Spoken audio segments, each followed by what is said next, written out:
Setelah sebelumnya beredar kabar akan batal, namun tim Sriwijaya FC memastikan akan mengadakan training center di Yogyakarta.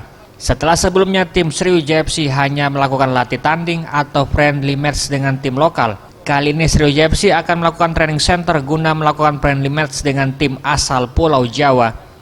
Adapun nantinya Laskar Wong Kito akan melakukan pertandingan sebanyak 3 kali dalam lawatannya di Pulau Jawa.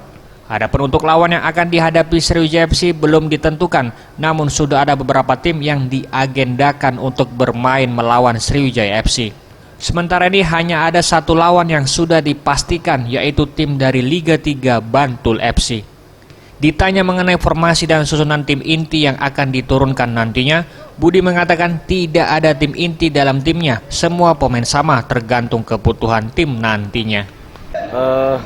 TC kami sudah insya Allah dipenuhi manajemen, insya Allah kami berangkat hari Minggu, tanggal 16. Lawan-lawannya PSM tidak jadi karena mereka akan melakukan AFC. Tadinya mereka mengiyakan dan mereka malah yang nantang kita, mengundang kita, tetapi nggak jadi. Jadi mungkin lawan-lawannya di sana mungkin ada Persipura, ada Sleman, ada Persib Bandung datang di sana, terus PSM Yogyakarta dan mungkin PSIS Semarang dan mungkin Persis Solo. Tapi ini baru wacana, kita baru tahap informasi aja, nego sama dia. Jadi belum tahu jumlahnya berapa yang akan 3 kali, kita 3 kali. Yang jelas kita 3 kali uji coba, cuman lawan-lawannya kita belum tetapkan. Yang jelas ada satu Liga 3 itu mereka udah siap lawan kita. Siapa itu? Bantul mungkin. Eza PM, Sriwijaya TV.